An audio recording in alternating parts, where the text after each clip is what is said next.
हरि ओम। पाशेक्षुचापौ मधुपूर्णपात्रं महांकुशं पुष्पशरं फलं च करैर्दधानामरुणां त्रिनेत्रं कामेश्वरीं नित्यमहं भजामि। Shri Kameshwari foundation YouTube channel की स्वागतम। మన భారతీయ వాంగ్మయంలో దేని సారమైన జీవుడెవరు, పరమాత్మ ఎవరు, జీవస్థాయి నుండి పరమాత్మలోకి ఎలా లీనమవగలము, దానికి మార్గం ఏమిటి అన్న విషయాలను చెప్తుంది.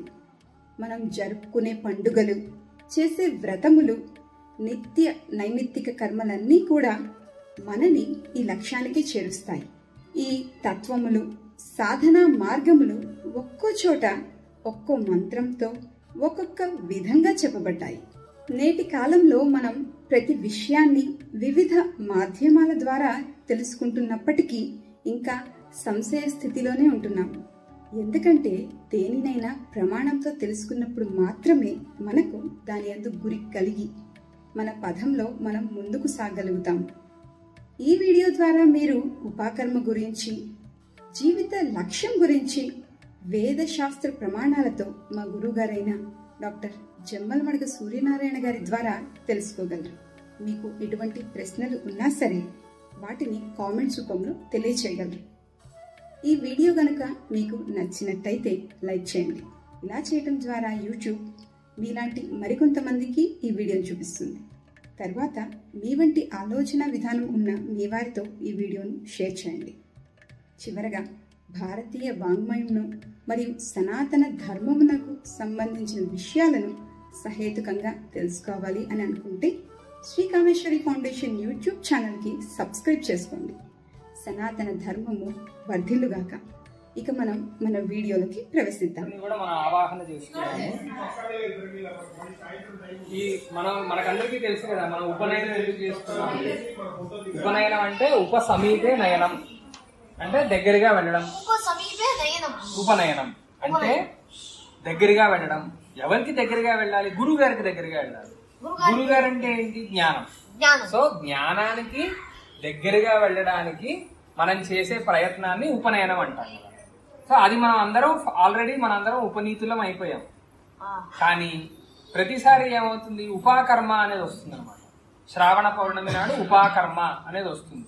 ఇప్పుడు మనం ఏం చేస్తున్నామంటే, పొద్దున మీరు వినుంటారు, అధీతానాం ఛందసాం సవీర్యత్వాయ, అలానే అధ్యేష్యమానానాం ఛందసాం సవీర్యత్వాయ. అంటే మేము ఇప్పటి వరకు చదువుకున్నటువంటి మంత్రాలు సక్షమములై ఉండాలి, అంటే ప్రయోగించడానికి సన్నద్ధముగా ఉండాలి. అంటే నేను మెయింటైన్ చేసుకోవాలి కదా నన్ను నేను. ఎలాగైతే మనం ఒక బండిలో లేకపోతే దేనైనా మెయింటైన్ చేసుకోవాలంటే సర్వీసింగ్కి పంపించాలి. అప్పుడే అది మళ్ళీ బాగా స్మూత్ గా వెళ్తుంది, మంచి మైలేజ్ వస్తుంది. అలానే ఈ ఛందస్సులు అంటే వేద మంత్రాలు ఏవైతున్నాయో ఇవి మళ్ళా పునీతములయ్యి మనకి ఎప్పుడైతే ఉపయోగపడాలో అప్పుడు సరిగ్గా ఉపయోగపడడానికి యోగ్యంగా అవ్వడానికి నేను ఉపాకర్మ చేసుకుంటున్నాను అని ఒకటి. అలానే నేను ఇక పైన ఏవైతే మంత్రాలు చదువుకుంటున్నానో అవి కూడా నాకు బాగా స్వాధీనంలోకి రావాలి అని కూడా మనం చేసుకుంటాం. ఇంకొక డైమెన్షన్ ఏంటంటే, అధ్యయనం చేయడంలో రెండు భాగాలు ఉన్నాయి. ఒకటి మంత్ర అధ్యయనము, ఇంకొకటి సపరికర అధ్యయనం. కార కాదు, సపరికర. పరికరము అంటే టూల్ అని అర్థం. టూల్స్. ఓకే, ఫర్ ఎగ్జాంపుల్ ఇప్పుడు చూడండి, మనము ఏదైనా ఒక ప్రోగ్రామ్ తయారు చేయాలంటే మనకు కొన్ని టూల్స్ కావాలి కదా. మనం ఏవో కొన్ని లాంగ్వేజ్ టూల్స్ ఏవో వాడతాం. అలానే ఒక బండిని మనం బాగు చేసుకోవాలి, మనకి టూల్స్ కావాలి. ఇప్పుడు స్క్రూ డ్రైవర్ ఒక టూల్, టెస్టర్ ఒక టూల్, రెంచ్ ఒక టూల్. మన ఇంట్లో పంపు పాడైపోయింది, మనం ఏం చేసాం? రెంచ్ తీసుకొని ఫస్ట్ దాన్ని తీసేసి దానిలో ఏదో పెట్టి మళ్ళీ పెట్టాం కదా. అలానే వేదం మనం ఎందుకు అధ్యయనం చేస్తున్నాము, అసలు వేదం ఎందుకు చదువుకుంటున్నాము అని అంటే, మన ఋషులు మన కోసము బోల్డంత వాంగ్మయాన్ని తయారు చేసి పెట్టారు. అవన్నీ ఎలా ఉంటాయి? అపౌరుషేయమైనటువంటి వాంగ్మయము, పౌరుషేయమైనటువంటి వాంగ్మయం, రెండు రకాలుగా. అపౌరుషేయం అంటే ఏంటి? వేదం. ఏదైతే వాళ్ళు దర్శించారో, మనం చాలాసార్లు దాని గురించి మాట్లాడుకున్నాం కదా. ఏదైతే వాళ్ళు దర్శించారో దాన్ని మనం అపౌరుషేయం అంటున్నాము, అది వేదంలో ఉంటుంది. ఈ వేదంలో కూడా పరావిద్య అని ఉంటుంది, అపరావిద్య అని కూడా ఉంటుంది. ఈ విషయాలన్నీ మనకు తెలియవు కదా. అసలు వేదం ఎందుకు చదువుకుంటున్నాము, వేదం చదువుకున్నాక దీన్ని ఎలా వాడుకోవాలి, ఈ విషయాలు మనకేమీ తెలియవు. కాబట్టి 6 నెలల పాటు మనం సంపూర్ణంగా వేద మంత్రాలని గ్రహిస్తాం. అంటే సంత, వల్లె, ఆవృత్తి ఇవన్నీ కూడా వేసుకొని చక్కగా వేద మంత్రాలను మనం ధరించేస్తాం.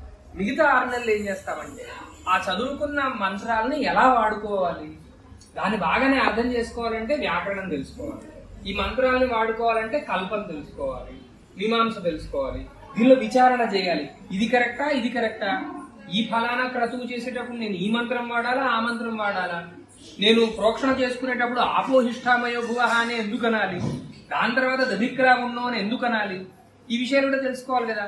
రేపు మీరు పెద్దవాళ్ళు అయిన తర్వాత, గురువు గారులు అయిన తర్వాత మిమ్మల్ని ప్రశ్నలు అడిగితే మీరు సమాధానాలు చెప్పాలి కదా. సో వేదానికి అంటే మన వాంగ్మయానికి సంబంధించినటువంటి ఇన్ అండ్ అవుట్ ఎవరు ఏ ప్రశ్న వేసినా మనం సమాధానం చెప్పాలంటే పరికరాలను కూడా మనం అధ్యయనం చేయాలి. పరికరం అంటే టూల్స్ కదా.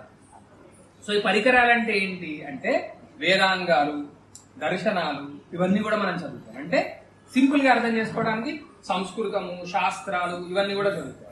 పూర్వం ఎలా ఉండేది, 6 నెలల పాటు, అంటే ఇప్పటి నుంచి 6 నెలల పాటేమో చక్కగా వేద మంత్రాలు చదువుకునేవాళ్ళు, మిగతా 6 నెలలేమో శాస్త్రాలు చదువుకుంటూ ఉండేవాళ్ళు. ఇప్పుడు మనకి కొంచెం కాలాంతరైన ఏమైంది, అది మారి మనం ఒకేసారి వేదము చదువుకుంటున్నాము, శాస్త్రము చదువుకుంటున్నాము. సో ఇది కూడా ఒక డైమెన్షన్. సో ఉపాకర్మను మనం ఎలా చూడాలి అని అంటే మనల్ని మనం రీఓరియంట్ చేసుకుంటున్నట్టు. అంటే నేను ఎందుకు అధ్యయనం చేస్తున్నాను అంటే ఇగో ఈ జ్ఞానాన్ని పొందడానికి నేను అధ్యయనం చేస్తున్నాను. మనం ఇంకో జపం చేశాం కదా ఇవాళ, ఏంటది, కామోకార్ష. చెప్పండి. నమో నమః. కామోకార్షీత్ నామః కరోతి నాహం కరోమి కామః కర్తా నాహం కర్తా కామః కారయితా నాహం కారయితే కామ కామాయ స్వాహా. ఇది దేనికి ప్రతీక అనంటే, ప్రతీక అంటే సింబల్. ఇది దేనికి సింబల్ అంటే నేను అనేది ఈ శరీరం మాత్రమే కాదు, నేను అనేది ఇంద్రియాలు మాత్రమే కాదు, నేను అనేది అహంకారం మాత్రమే కాదు, ఇవన్నీ కాకుండా నేను ఒకడు ఉన్నాను అని తెలుసుకోవడమే మన అందరి అధ్యయనాల యొక్క పరమ లక్ష్యం. అదే మన ప్రయోజనం, పర్పస్ ఆఫ్ ఎనీ అధ్యయనం. దాని వైపు వెళ్ళాలనంటే మనల్ని మనం ఇప్పుడు ఏడాది పొడుగుతా మీరు ఏం తప్పులు చేయకుండా ఉంటారా? ఎన్నో కొన్ని తప్పులు చేస్తూ ఉంటారు కదా.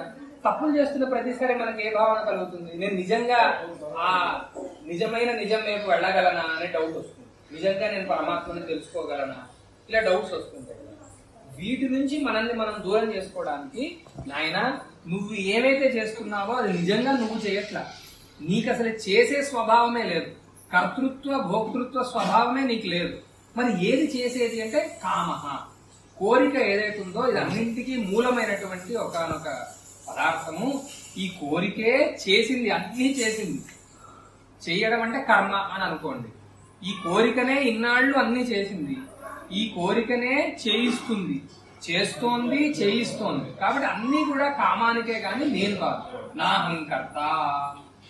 సో దీనిలో ఇది పరమ ప్రయోజనమైనటువంటి జ్ఞానం వైపు మనల్ని మనం ఓరియంట్ చేసుకోవడానికి ఒక జపం చేసుకున్నాము. నిజానికి ఇది హవనం కూడా చేయాలి, గురుగారు హవనం కూడా చేశారు. సో ఇవన్నీ అయినాయి. ఈ రోజు మళ్ళా మొదలు పెట్టుకొని మనం వేదాధ్యయనం చేస్తున్నాము. మన లక్ష్యం మాత్రం అదే, పరమ ప్రయోజనమైనటువంటి ఆధ్యాత్మ విద్యను పొందడమే మన లక్ష్యము. దానిలో ఇవన్నీ కూడా భాగంగా ఉంటూ ఉంటాయి. ఈ యజ్ఞోపేత ధారణ గాని, బ్రహ్మయజ్ఞం గాని ఇవన్నీ కూడా దాని వైపే మనల్ని లీడ్ చేస్తూ ఉంటాయి. ఈ రకంగా మనం ఇప్పుడు మొదలు పెట్టుకుంటాం.